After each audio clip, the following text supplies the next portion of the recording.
Let's start the question.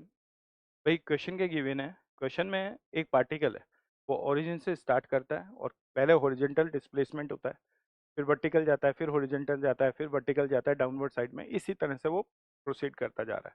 ठीक है, इसी तरह से जिगजैग मैनर में वो जा रहा है और इनफाइनाइट टाइम्स ऐसे ही चलता जा रहा है। ठीक है, तो हम लोगों को फाइनली जो पॉइंट आएगा, लास्ट पॉइंट के कोऑर्डिनेट्स फाइंड आउट करना है। ठीक है, ओके।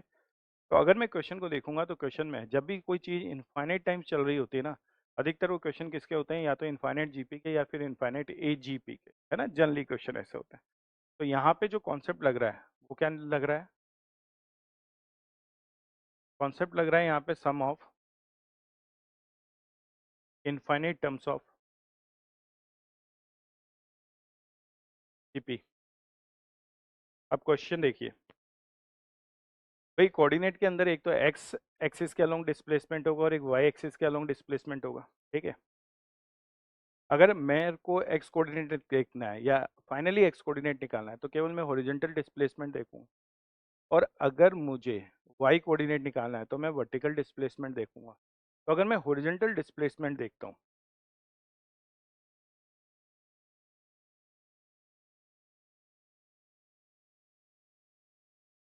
हॉरिजॉन्टल डिस्प्लेसमेंट, ठीक है, अगर मैं हॉरिजॉन्टल डिस्प्लेसमेंट देखता हूँ तो सबसे पहले मेरे पास क्या आ रहा है, हॉरिजॉन्टल में 1 आ रहा है, फिर 1/4 आएगा।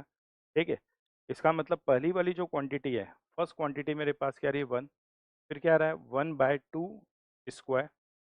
ठीक है, फिर क्या आ रहा है 1/2 की पावर 4, और ये प्रोसेस इनफाइनाइट टाइम चल रहा है, ऐसे ही आ रहा है 1, फिर 1/2 स्क्वायर, फिर 1/2 की पावर 4 एंड सो। और ये इनफाइनाइट टर्म चल रहा है। अगर ये इनफाइनाइट टर्म चल रहा है तो ये इनफाइनाइट जीपी बन रही है, और अगर ये इनफाइनाइट जीपी बन रही है तो इसका फॉर्मूला हम क्या लिख सकते हैं, a/1 - r। अगर मैं ए की वैल्यूज देखूंगा तो ये 1 आ रही है, और कॉमन रेशियो की बात करूंगा तो 1/4 आ रहा है, तो 1 - 1/4। ठीक है, और ये वाली क्वांटिटी आपकी आ गई 4/3। ऑप्शन में देखिए 4/3 है, हाँ, दो ऑप्शन में 4/3 है, दो ऑप्शन में 3/2 है। अब मैं वर्टिकल डिस्प्लेसमेंट देखता हूँ वर्टिकल डिस्प्लेसमेंट देखता हूँ। वर्टिकल में सबसे पहले 1/2 पॉजिटिव डायरेक्शन में आ रहा है, फिर 1/8 नेगेटिव डायरेक्शन में आ रहा है। अगर मैं इसमें सीरीज डेवलप करूंगा तो ये होगी 1/2, फिर ये पॉजिटिव डायरेक्शन में, फिर नेगेटिव में आएगा तो -1/2 क्यूब, फिर पॉजिटिव में आएगा 1/2 की पावर 5, फिर नेगेटिव में आएगा 1/2 की पावर 7 एंड सो।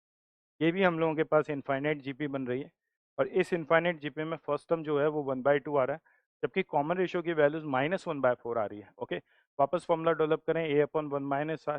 अगर मैं a/1 - r फॉर्मूला इसमें लगाऊंगा तो a की वैल्यूज 1/2 है, r की वैल्यूज इस बार -1/4 है। ठीक है, तो ये क्या होगा, प्लस का 1/4, ये हो गया 1/2, और ये वाली क्वांटिटी क्या होगी 5/4। अगर मैं इसको जम करूंगा, ठीक है, 4 न्यूमरेटर में जाएगा, तो फाइनली जो वैल्यूज है वो कितनी आएगी 2/5। इसका मतलब जो एंड पॉइंट होगा, ठीक है, उसके कोऑर्डिनेट्स कुछ होंगे, एक्स कोऑर्डिनेट होगा 4/3 और वाई कोऑर्डिनेट क्या होगा 2/5। देखिए ऐसा कोई ऑप्शन है, बिल्कुल। तो इसका मतलब ऑप्शन बी इज करेक्ट। तो इस क्वेश्चन में जो करेक्ट ऑप्शन है वो क्या होगा, ऑप्शन बी।